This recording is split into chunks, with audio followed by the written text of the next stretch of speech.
Yeah.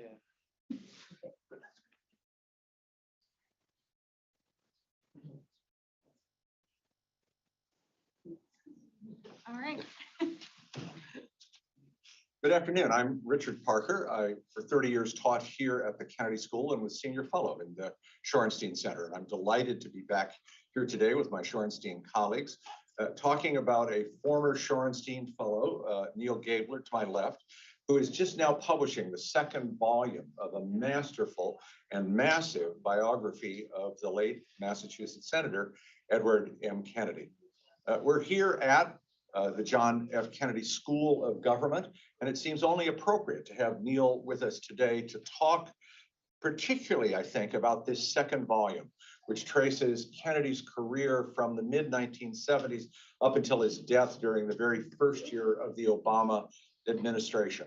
Then for those who have lived with the past 40 years as a time of conservatism and setback for many liberal values that Kennedy tried to embody in many ways and did embody, there is a sense that something may be changing.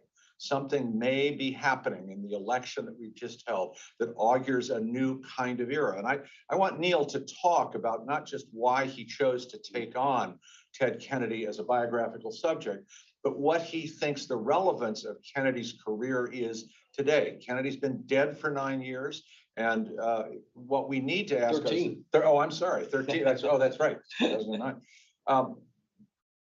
We need to ask ourselves what it is that we can draw from the past, both about the Kennedy family and Ted Kennedy in particular, and the way that they affected American liberalism for so long, and the course that American liberalism, if you will, is trying to follow today. So, Neil, thank you so much for joining us here today. We're delighted to have you with us.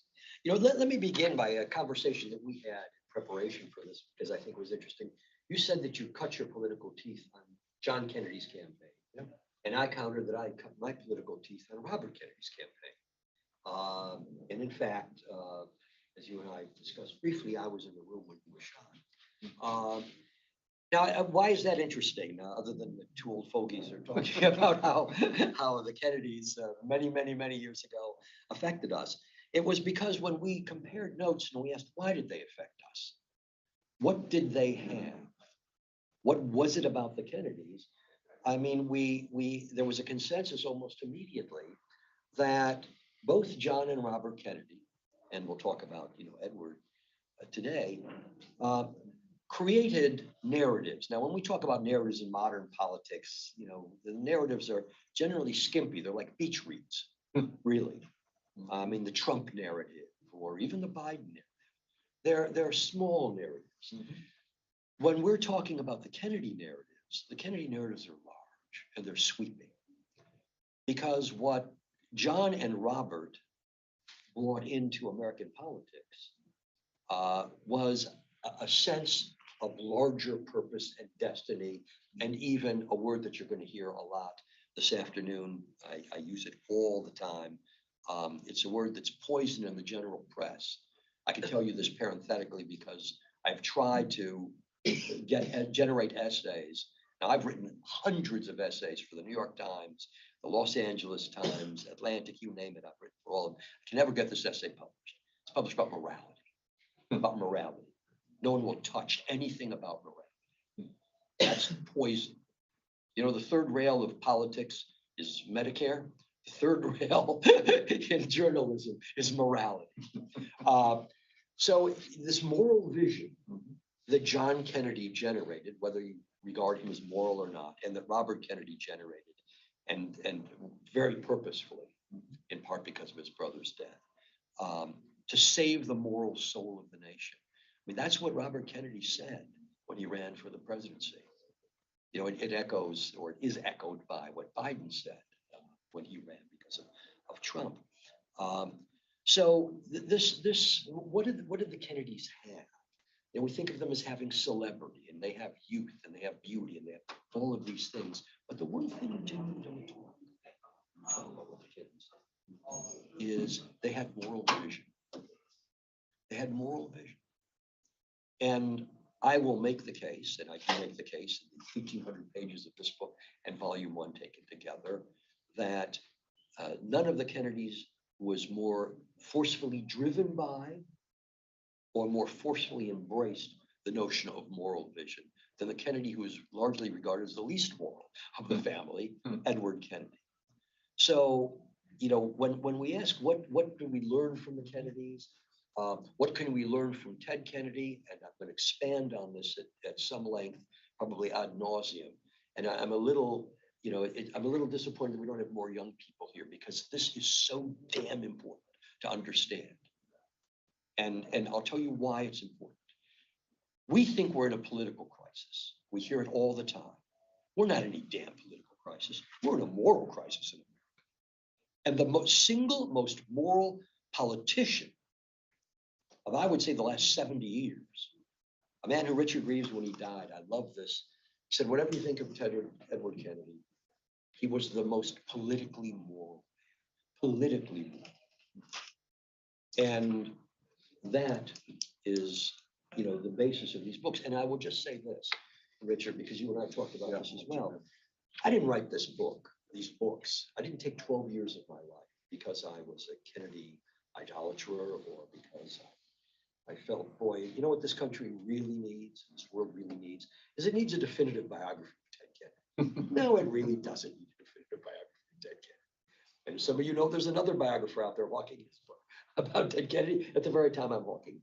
That's not why I wrote it. That's not why I chose this. I chose the subject because I begin books not with the subject. I begin books with questions. If I'm going to devote, and it takes me a long time, or you may not know, my wife is the one who hectors me about this. It takes me a long time to write a book. Very long time, all of my books.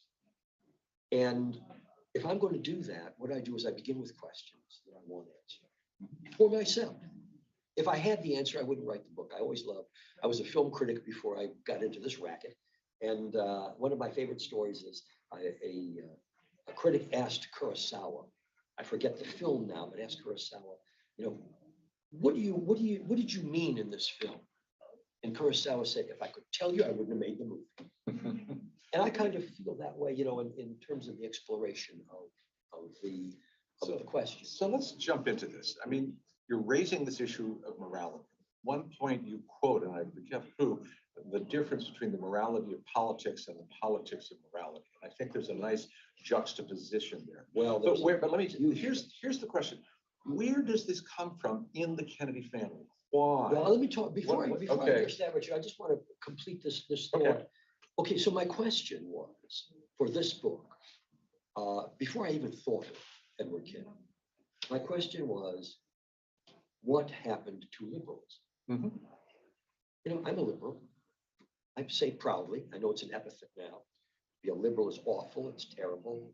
It means you only believe in woke culture and your whole life is devoted to canceling people. I've been a liberal all my life. It's okay, you're at 0213. I understand that.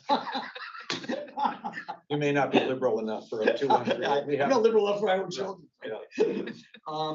So I wanted to know, what happened? How do you take this set of beliefs, ideology, if you want to call it that, I think that's a word that dignifies it a little bit too much. What happened to it? Why did it become a dirty word, which it is pretty much now? And I thought an interesting way of exploring that. And now I get to my subject. I do this with every one of my books. And when I wrote Walter Winchell, I wanted to understand, how did we become a society obsessed with celebrity? Walter Winchell was, to my mind, the headwaters of this. If I understood him, we'd understand this. When I wrote An Empire of Their Own, my very first book, I wanted to understand why in the world did the quintessential American industry, Hollywood, why in the world was it founded by Eastern European Jews? That strikes me as a bizarre thing. So those were questions. Here's the question: is what happened to liberalism? And I'll just say before we get to this, Richard, I don't want to, because I want to close this thought just so you understand it as well. I spent the most of the first years on this book. I didn't touch Ted Kennedy. Didn't touch him. Didn't look at anything about him. Wasn't necessarily interested in him at that point. I read primarily about liberalism and conservatism. You know, there's a zillion books that ask the question I'm asking. There's a zillion books that attempt to answer it. And I thought, if I find the answer, I'm not going to write the book. I'm not going to write the book if somebody says, boy, that's on the money. Now I can move on to something else. But I couldn't move on to something else because while there were many interesting approaches, one of the problems was that there were many. And the analysis was that liberalism died the cuts of 1,000 days. There were so many little things that affected liberalism.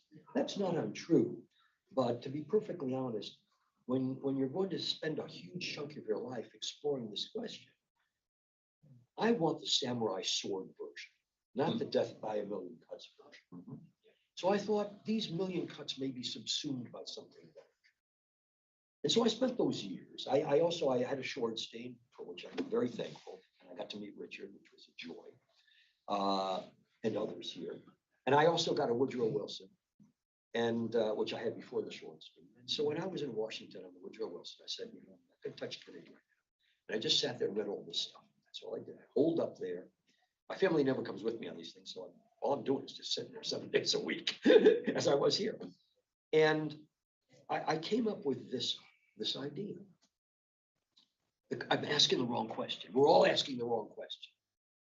Whether it's Thomas Edsel or Dion or whoever, they're all asking the wrong question. The question isn't why liberalism declined. The question is, why did it last so long when this set of beliefs and policies, which were generated largely by the New Deal, to help this country, when this country no longer felt it needed help, whether it did or it didn't. The fact of the matter was these things got so embedded into the culture that most Americans didn't think they needed it, even though they were using the New Deal and every single day. I mean, in volume 1, I quote Dwight Eisenhower wrote a letter to his brother saying, if I dared, touch the New Deal, I'd be impeached, he said. So the answer, the question ought to be, why did it last so damn long? Not why it failed, but why did it last so long when most Americans, we don't need this anymore. And most Americans, despite the whole compassion story, we're not the most compassionate people. One of the reasons healthcare had universal healthcare had such a damn hard problem is only 15% of the country was uncovered. If 15%, the other 85%, who gives a shit about the 15%? I remember Pat Moynihan said that himself, and I quote this in the book. Nobody cares about that 15% that Kennedy cared. But I want to break in here. Yeah, absolutely. And I want to get you to condense a couple of points. Absolutely. I wanted some shots at how this particular liberalism emerged, because it seems to me that we can't understand it without understanding the Irishness and the Catholicism of the Kennedy family and the role that the integration of an entire generation of immigrants in the 19th century represented in American politics. Yes. Well, let me just complete the thought, because that's very important. The thought gets completed this way. Why did liberalism fail? I'll tell you why I think it failed. I'll tell you the samurai sword. It lost moral authority. Now, the project of conservatives was to destroy its moral authority. And you know what? They succeeded. And just look at America today. Liberalism has no moral authority. And when it lost its moral authority, because conservatives has no moral authority, they knew it. You read Conscience of a Conservative and you show me a moral sentence in Barry Goldwater's book. There's not one sentence in that book that addresses morality. Not one. But when liberalism lost its moral authority, conservatism erected a moralistic authority. We'll talk about that. Okay. But let's get to I want to pick up on the Irish because Catholic part. why in the world would a guy like Ted Kennedy, basically a wastrel in the eyes of most people, a privileged young man who chased women constantly, even when he was long beyond the age when he should have been chasing women, who seemed to fight for nothing in his life, that's erroneous, who seemed to live a life in which he skated on the surface, also erroneous, but seemingly so. Why would this guy, who had everything in the world that any person could possibly want, why would he give a crap about the poor, the disadvantaged, blacks, immigrants? Why would he care? and you and I had this part of this discussion, Right. that's why I want to bring it up. Right. There's no political advantage to this. Zero. You know, we think in politics only in terms of advantage. What do you get? You appeal to the white working class and they'll all vote for you. What advantage does Ted Kennedy, living in ethnic Massachusetts, get from befriending blacks, from befriending the poor, from befriending people who are voiceless and powerless, and as he used to call them? Nothing. In fact, volume 1 of my book ends with Ted Kennedy being pelted by eggs, having dog poop put on the handles of his car so he can't open his car, and being chased into the T with people who literally want to murder him, literally want to murder him. And his staff barring the doors to the station so that that crowd can't get to it. Why?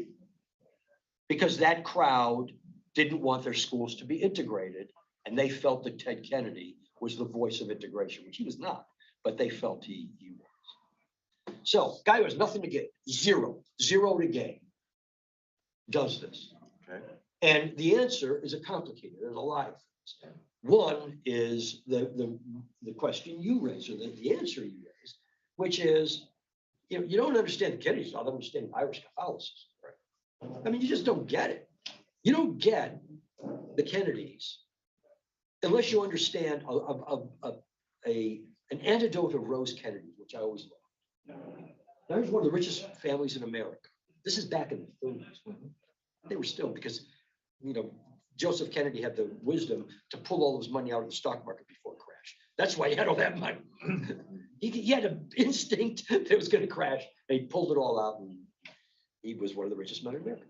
And John and one of his schoolmates, our college schoolmates, are driving up to Hyannis, and Rose is in the car, and she turns to the schoolmate and says, "When are you Protestants ever going to accept us Catholics?" I mean, this is for the richest family in America. There's another story that Doris Kearns Goodwin tells in her book, and I use it in volume 1 because I think it's very striking. It's because it's a story that Joseph Kennedy used to tell fairly frequently. And it's a story of no consequence whatsoever unless you're Joseph Kennedy. Listen to this story. He used to tell the story of how he's at Harvard and he's walking down the street and he sees 2 Protestant classmates in front of him. And they turn to go into an eating club. And the first thought is, I can't go in there. There's no place for me here. And he used to tell that story all the time because the Kennedys are driven in one degree by grievance. You understand the Kennedys without grievance. Joe was really driven by grievance. How driven was he? He devoted his family to revenge against the Protestants. How are we going to beat the Protestants? My sons are all going to be presidents of the United States, so screw the Protestants. It was driven by grievance, but it was also driven by, and more importantly, particularly in terms of Ted, and I'll explain why in a moment, it was driven by a sense of empathy. I have a feeling, and this is certainly, I'm sure not original with me, when you read Richard Hofstadter about Franklin Roosevelt, you realize what makes Roosevelt great. Infantile paralysis makes Roosevelt great. Roosevelt was a nobody and a nothing until he had infantile paralysis. When he has infantile paralysis, he projects that on the nation. Politicians do this all the time. This is what politicians do. They project themselves onto the nation. And sometimes it's good, and sometimes it's horrible. Richard Nixon believed that he lived in a nation of resentment, and he milked that and turned this into a country of resentment.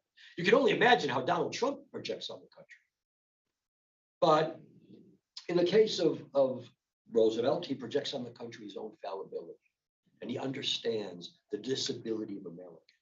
In the case of Ted Kennedy, he not only projects his Catholicism and the way in which Catholics were abused and humiliated and condescended to, but within that condescension, within that humiliation, Edward Kennedy has his own personal humiliation and condescension.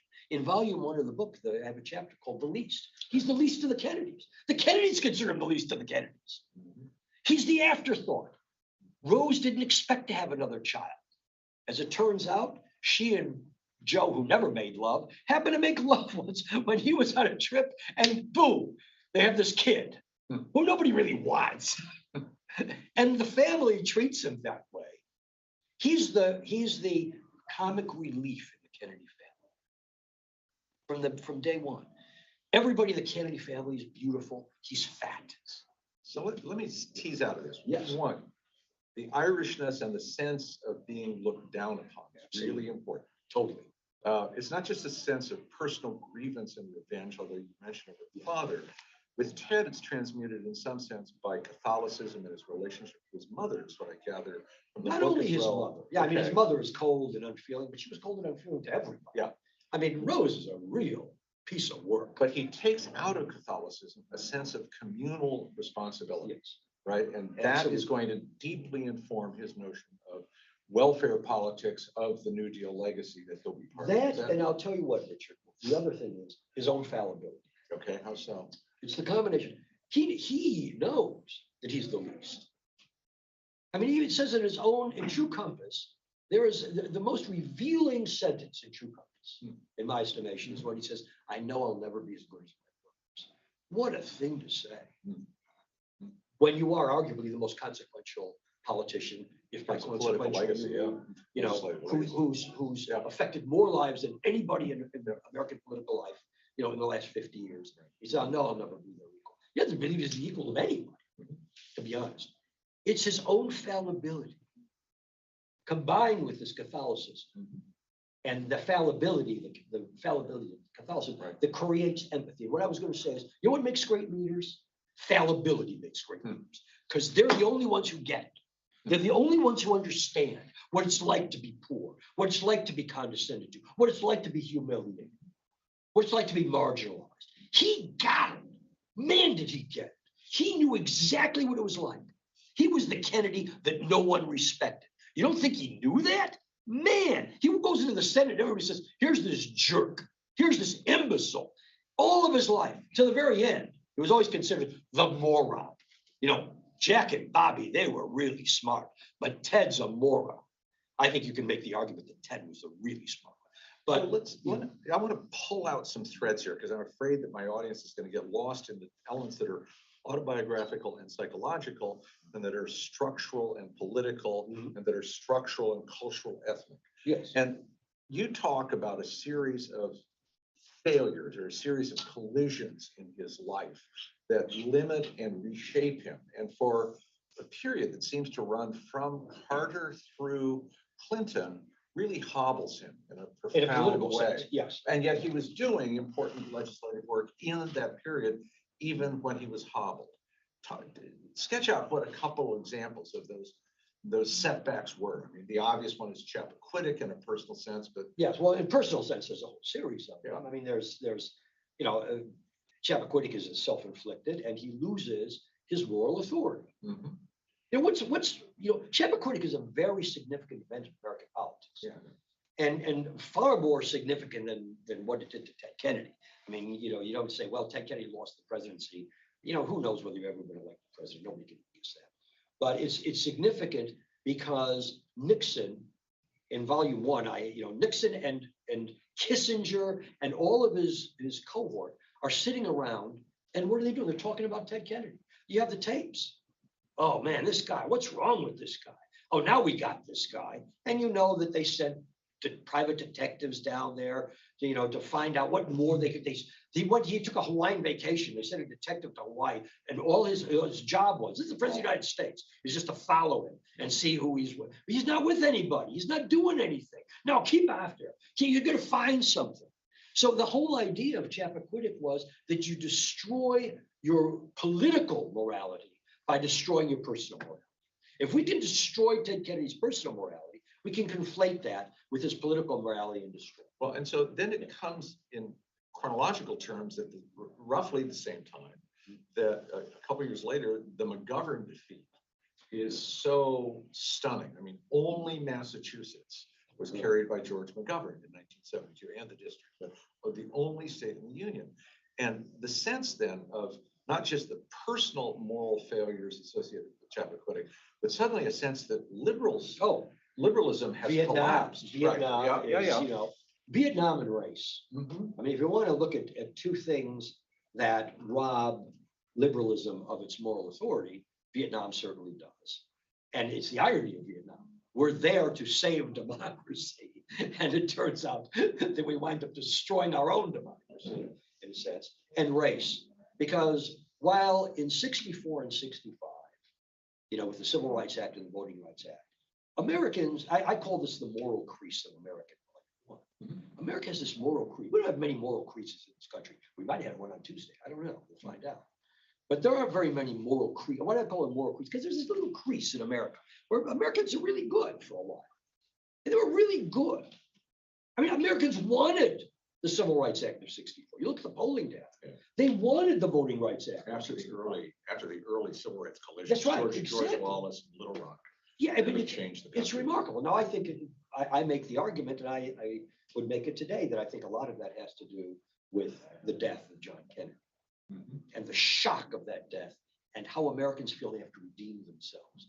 And the redemption is the Civil Rights Act of 64 and 65. And Lyndon Johnson himself says this. There's Reed Carahos. Lyndon Johnson, says, look, you got to use Kennedy's death. Which is a gross thing to say, but it's a true thing. You got to use Kennedy's death, and this is how you use Kennedy's death. So you have, but then race quickly disappears. It's like Black Lives Matter. You get 2 weeks in America, 2 weeks for white Americans to go, oh my goodness, geez, this is terrible. What happened? And then after 2 weeks, it's all over. After 2 weeks, it's screw that. Look, they attacked a gas station or something. That's all. It's finished. It's all over. So that happened in America. The moral crease ended, and when the moral crease ended, and who was the main perpetrator for ending it? Richard Nixon. The genius of Richard Nixon. Southern strategy. The Southern strategy, the whole notion. I mean, the code words of crime being a code word for blacks. I mean, he's a genius at finding resentments and knowing how to milk them. I mean, he's one of the cruelest and worst figures in American political history. So much of the awfulness of modern American political history begins with the resentments of that man who felt he was condescended to, which is why Kennedy so deeply, but didn't use it in any productive way. You can be fallible and use it in the wrong way. And he used it in the most malign and awful ways. So these were two warriors against one another, Nixon and Ted Kennedy during Nixon's presidency. Nixon, I quote in volume 1 that it seemed as if Nixon had an ambassador in Kennedy's own office because all he cared about was what Ted Kennedy was doing. He had to monitor every single thing that Ted Kennedy was doing. And you look at Nixon's policies, so much, I make this point in the book, everything that Nixon does is, Kennedy's going to do this, I better do this. Kennedy's going to do this, I better do this. Healthcare, I don't give a crap about healthcare, but Kennedy's going to do healthcare. Why should he get the credit for it? I'll do it. Environment, I mean, every time Kennedy did something, Kennedy used to laugh about it. He used to laugh about it. He said, every time I do something, I know that Nixon's going to do it. It's like, that's pretty good. Let me go back on a couple of points here, because I think they're large, particularly for this generation too, that is part of that distrust of institutions. And it's both distrust of institutional conservatism, but also institutional liberalism. There seems to me to have been a kind of marriage made in hell that joined the welfare liberalism of the New Deal with the Cold War liberalism of the Pentagon. And that Vietnam, in some sense, is an unfolding of the logic of Cold War liberalism and its inability to remain focused on the welfare liberal concerns that had made Roosevelt so popular, that had made liberalism so popular. And so you get to a place where the legacy is a collapse of the welfare liberalism entirely and the emergence of this neoliberalism, which is then going to haunt the 80s and arguably the 90s and perhaps even elements of the Obama administration. Yes, no, I mean, look, when liberalism begins to lose its moral authority because of Vietnam, because of race, although in the very wrong ways, in my estimation, and I think in most decent people's estimation, when those things happen, and because of Ted Kennedy's own failings, I mean, there's a congeries of things that cause this to happen. How do Democrats and / liberals react? They react by trying to co-opt it. They don't react by saying, let's double down on it.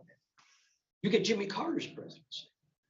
Now, that when you're talking about neoliberalism and what Ted Kennedy was doing in that period, I mean, that's what you're talking about. And what is Jimmy Carter? I know he's now sainted, and that's fine. But what does Jimmy Carter see? Jimmy Carter says the country's conservative. It's not. And to Carter's credit, Carter is saying, how much of liberalism can I maintain under this assault? Mm-hmm. And Ted Kennedy is saying, in some ways to his credit, this son of a bitch is going to destroy liberalism. But this is a 200-year-old argument in America, it seems to me. Carter represents Southern liberalism in some sense, at its best, meaning it's very concerned about race in the sense of not wanting to overturn an apple cart of segregation carelessly in their minds. And then the other is a fear / hostility toward Washington as far away government, which is somehow the wrong kind of government, because Southern liberalism prides itself on localism, which isn't true, but which is part of the narrative. But that's one of the reasons why there wasn't an elected Southern Democrat, like Johnson. Right. But Democrats don't elect Southerners, and they don't elect them for the reason that Ted Kennedy says you don't elect, because they're not true believers.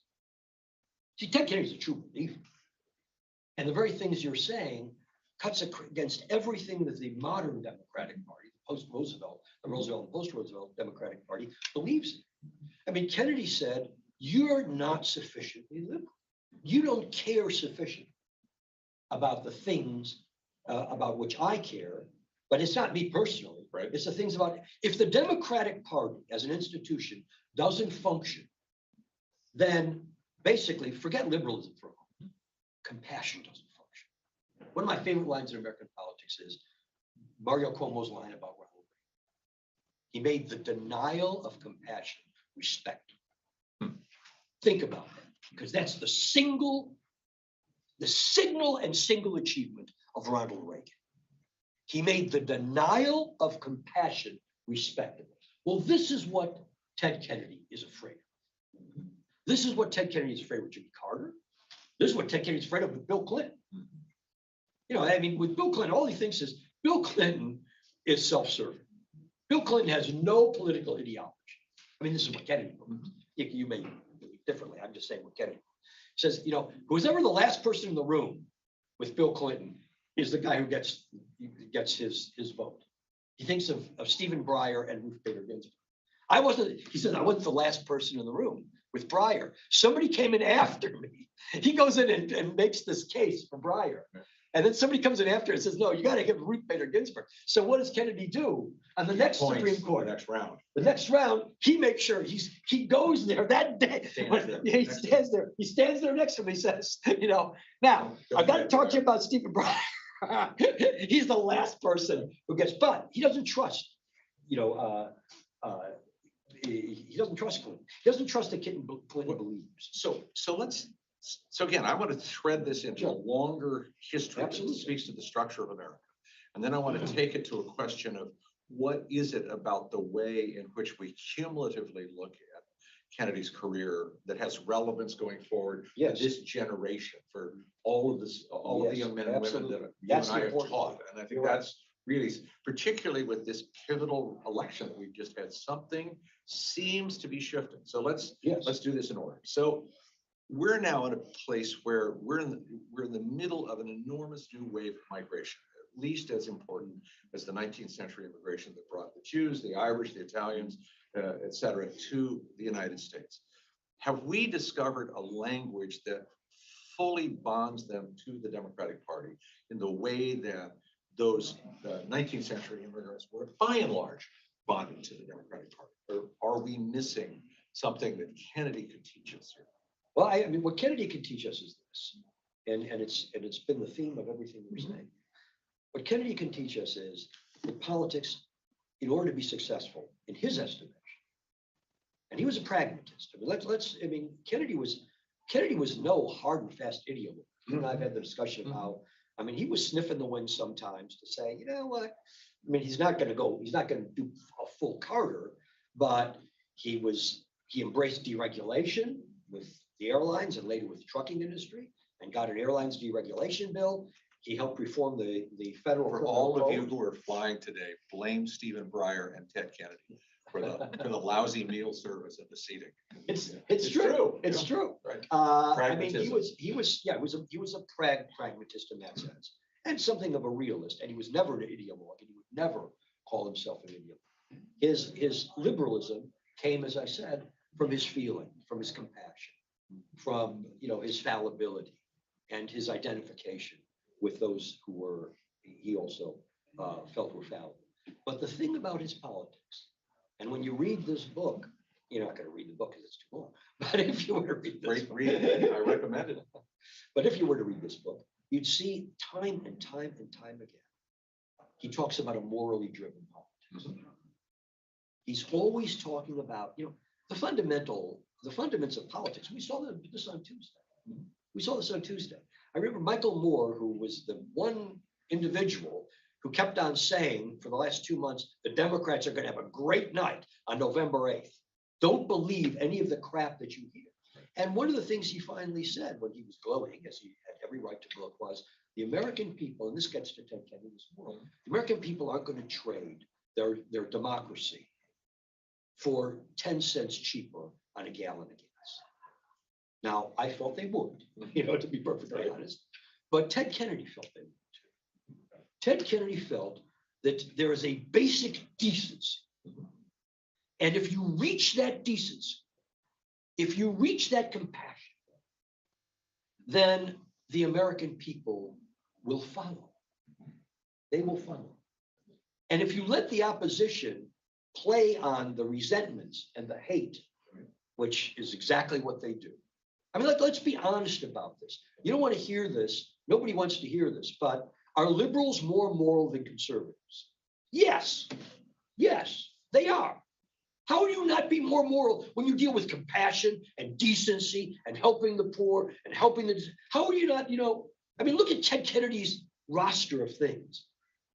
Look at the roster of the Meals on Wheels, the National Cancer Act, the Americans with Disability Act. He was a sponsor of all of these things. S-chip, which gave, health care to those children whose parents did not qualify for Medicaid, but couldn't pay. I mean, one thing after another. This book is the story of how he was opposed on every single one of those things. By whom? By whom? By the great moralists of the Republican Party who didn't want to see children get health care? Even think about this for a moment, because it makes me angry. And nobody asks this. Nobody talks about this. Think about this for a moment. You and I talked about this, Richard. Who in the world opposes giving health care to children who can't have it? Do you know how many people have been served by S-chip? I think over 10 million. Who opposes that? Well, you read the book, you'll find out the entire Republican Party virtually opposes it. He gets Orrin Hatch to do it. And you and I had this. He gets Orrin Hatch to co-sponsor it, telling you can't do something in a Republican Congress if you're just a Democrat. And he gets Orrin Hatch. And this is credit to Orrin Hatch. I'm not, Orrin Hatch did this, so let's not. And he didn't even. He got even more than Kennedy. I have that story in the book of how Kennedy was angry at him. He felt he made a compromise, and he said, I got more than you got. And when Kennedy looked at him, he said, yeah, you're right. But how did he get Orrin Hatch? Orrin Hatch is a Mormon. Kennedy wants to finance this, but Republicans don't want to finance anything. Their argument is if you help people, it costs money, so you don't help people. I mean, basically, that's what it's about. Let's be honest about this. Let's not be dishonest. If you help people, it costs money. That's true. So don't help people. So he goes to Orrin Hatch and he says, "Look, this is going to cost money, but this is how I want to do it. How about we pay for it out of a tobacco tax? Because Mormons don't smoke and they hate tobacco." And Hatch says, "Yeah, I'm fat. Now, it's not like I don't want kids to get health care, but we don't want to pay for it. But if you do this this works. And Kennedy was Irish enough not to attempt an alcohol tax alongside the tobacco tax, despite what the Mormons might have thought. Okay, that's pragmatic. That's good pragmatic moral politics. But again, to get to your point, Richard, what do we tell this generation? Mhm. And what I tell this generation and my own kids Mhm. who are part of this generation is I said, it's all about morality. You don't win on politics. Politics is a loser. You win on morality. Because if people have failed their compassion, if they have no compassion, if they have no decency, if they have no concern for others, you lost it anyway. You can't win anything. Then you're living Trump land. Then you've got nothing. So let me ask a question about the politics of this generation as it looks for moving from the uncomposed elements of different groups with different politics toward a coalition that might be as powerful as the Reagan coalition was in the 1980s or the New Deal coalition was from the 30s, 40s, and 50s. Clearly, it's going to require an incorporation of this enormous wave of new immigrants into the United States. Second, it's going to require a story about the compassionate motivation and consequences of legislation that still is being framed by the press and the talking classes in terms of racehorse journalism, racehorse competition. How do we make a demand that starts to introduce that conversation in the moral terms that you're talking about? Is it to insistently speak in those moral terms and force the journalists to cover it, or what is it that I think, journalists will not touch morality. They won't touch morality. I mean, as I told you, I can't get anything published on morality. I did a long essay that I'd written for Atlantic, and I thought, and the title of it was, "Are liberals more, moral than conservatives?" And the answer is yes. And it's a long essay. It's like a 20-page essay on why that's the case. And we could review that here. But first of all, we've got to convert political language into moral language. Okay. And we have to do it by being insistent. And we have to do it by demanding that our public officials do the same thing. That's how Ted Kennedy talked. That's how Ted Kennedy felt. That's how Ted Kennedy contextualized this. Why? Because he felt it, certainly, but because it was pragmatically the right. I mean, if you look at his speeches in the Senate, God knows I've looked at a lot of his speeches in the Senate. I mean, every time he was having a bit of senatorial combat, I'd be reading those speeches, going through the congressional record. And these are mostly Shrum speeches, or Pardon? are they Shrum speeches? Some of them are, but no, Kerry Parker did a lot of, it was one of his main legislative aid. It was his legislative aid. No, they weren't. And some of it was him. Some of it he extemporized. They always said he was a creature of his staff. His staff was really a creature of him. They knew what he wanted, and they did it. If they didn't give him what he wanted, he fired him. But I mean, he was one of the words you always see in conjunction with him is bellow. He was always bellowing on the floor. I used that several times, I'm sure, in the book. But he bellowed because he was passionate. And I'll tell you this, Richard, when you talk about, what do we do?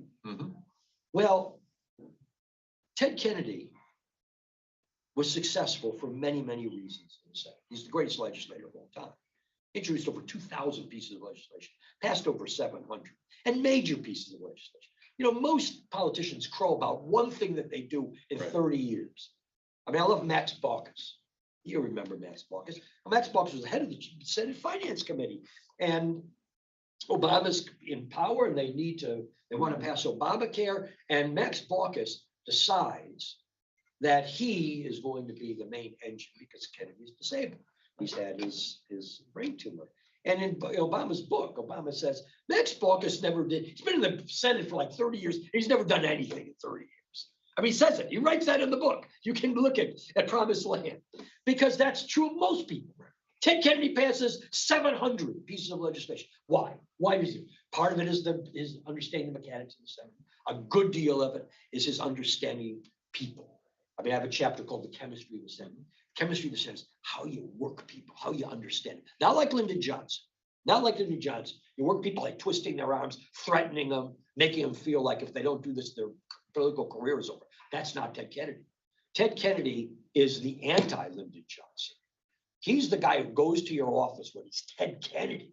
He doesn't have to go to anybody's office, but he goes to your office. He's the guy, again, apropos of Orrin Hatch. The other thing he does with Orrin Hatch, besides that tobacco tax to get SCHIP, is one member of Kennedy's staff was a former Broadway singer. Yeah, believe it or not. He went to law school. He was an actual Broadway singer. His name is Nick Littlefield. Kennedy would bring Littlefield with him every time he went to Orrin Hatch's office. Now, why? Orrin Hatch was a songwriter. He wrote songs, and he produced these songs. And so Kennedy would bring Littlefield to the office to sing. But when they were closing SCHIP, he had Littlefield come to the office to sing the songbook of Orrin Hatch. Oh, that's crazy. The songbook of Orrin Hatch. Yeah. I haven't got that CD. There is a CD, and I'll tell you why there's a CD. Yeah. Now, here's why there's a Okay. CD, Richard. This is part of the story. Okay. Hatch complained to Kennedy that he was having a difficult time getting his stuff recorded now. Right. Kennedy's nephew, Bobby Shriver, was a music agent. What did Kennedy do? He called Bobby Shriver. Got him a CD. He got him the CD. That's- This is how Kennedy was. But So- the most important thing about how Kennedy was, and this is something that Joe Biden said at the dedication of the Kennedy Institute. He was so passionate. He was so morally driven. It was so sincere that, and sincerity goes a long way. Believe it or not, politicians are almost always insincere, which is why it went such a long way with him.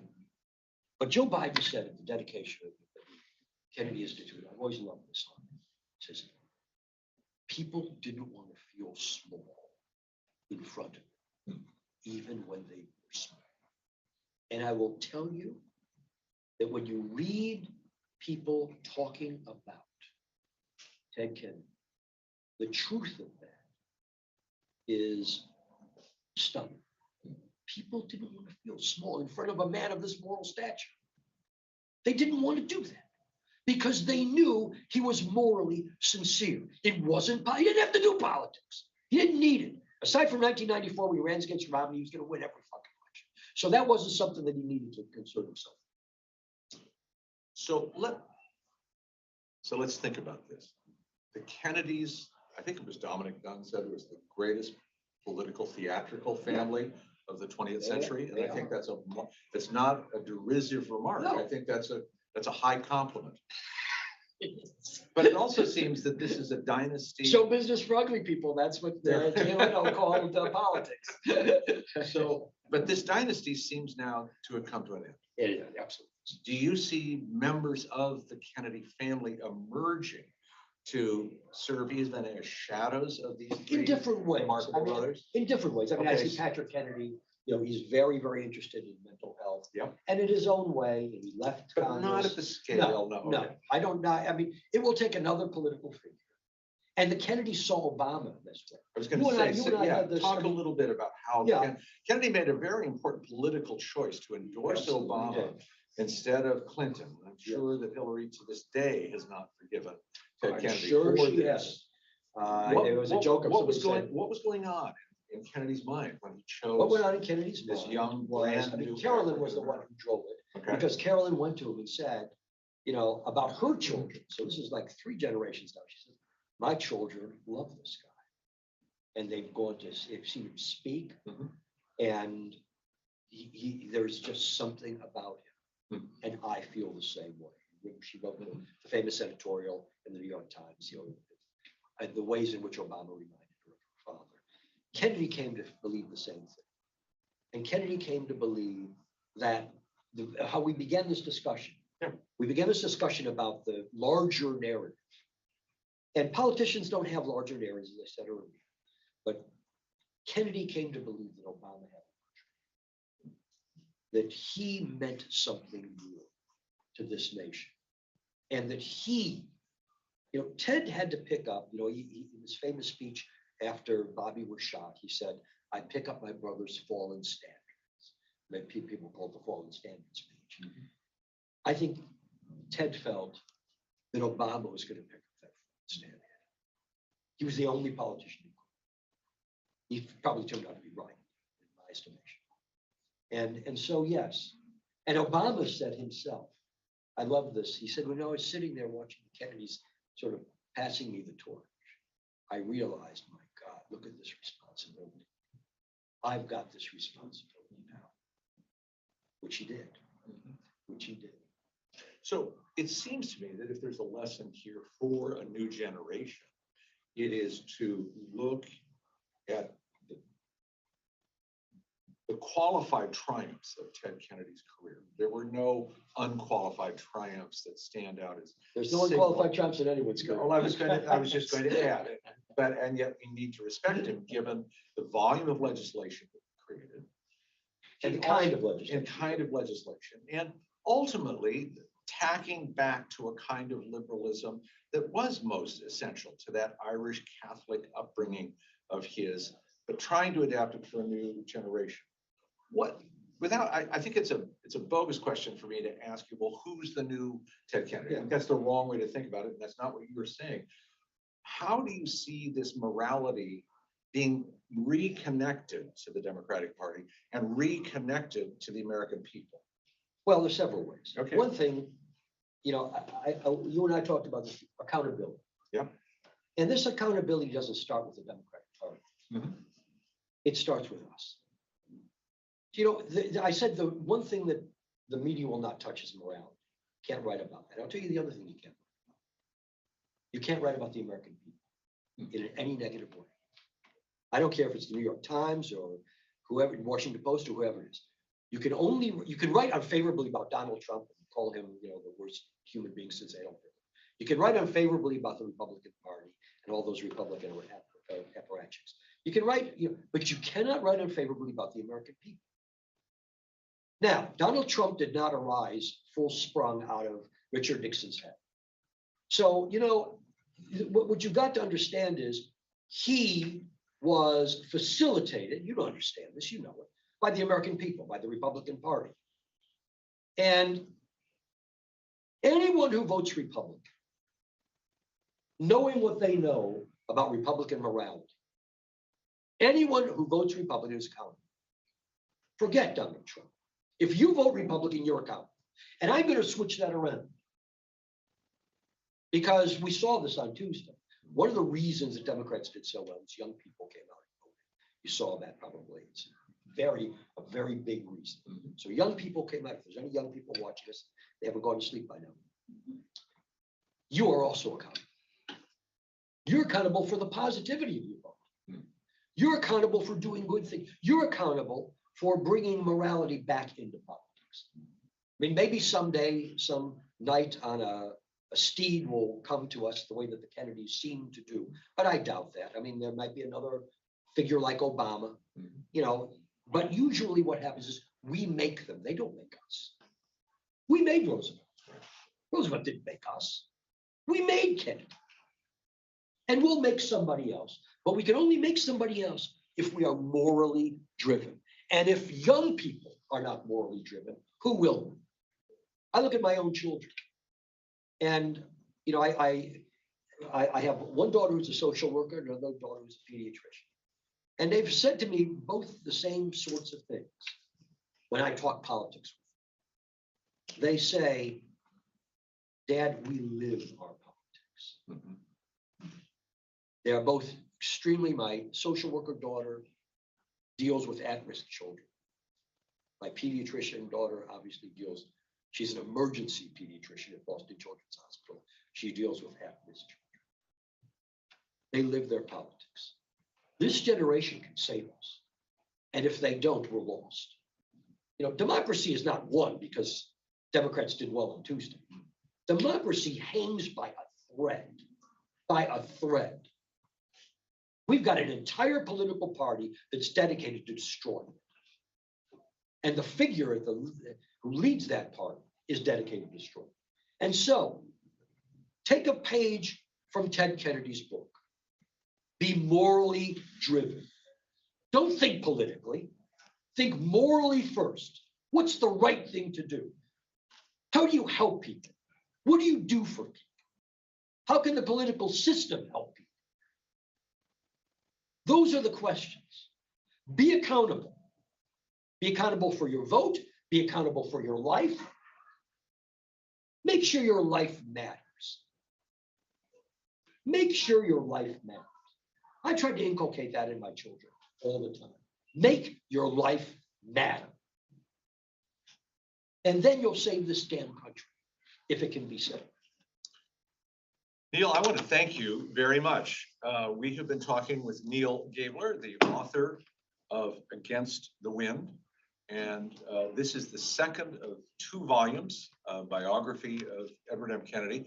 And I think to say that it's the biography of Kennedy is not to say enough about it. It's a biography of America in a certain period of American existence. Thank you. And it attempts to anchor our collective experience in the experience and the lived activity of an extraordinary senator and an extraordinary political family. So Neil, thank you so very much. Thank you very much.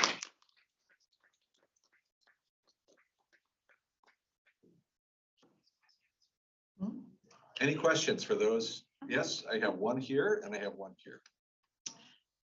I really appreciate that you are framing this in a sense of morality, because one of the things that is most outrageous to me related to Trump and the Republican people's support of Trump is the religious right. How and why? I just saw an amazing documentary, God forbid, about Jerry Falwell Jr. and his incredibly immoral situation with the third party in his marriage, and how that really tilted towards Trump because Trump had the goods on him. And I mean, very, very interesting. But I mean, can you speak to that? I mean, certainly the Christians, I say it in quotes, think they're being moral. They think they are moral by, you know, what they do, and yet they supported this incredibly immoral man. Well, that's a very complicated question, obviously. So let's take it apart a little bit. One thing, when the Christian right entered politics, and remember, you know, Carter preceded Reagan, and Carter really brought religion into politics, and the evangelicals voted overwhelmingly for Jimmy Carter in 1976. Overwhelmingly. What happened was that the evangelicals, because of Carter going after, I mean, these things turn on such idiotic things, such small things. Carter wanted to deny the evangelical segregated schools tax exempt status. And so they were furious. This is in the book. You'll see the meeting that Carter has with Jerry Falwell, the original Jerry Falwell, The dad. and you know, the dad, and he has a meeting with Falwell and the other, you know, and he's Carter, who always thought he was a little bit like the smartest guy in the room. You know, wasn't always the smartest guy in the room. Certainly politically speaking, he wasn't.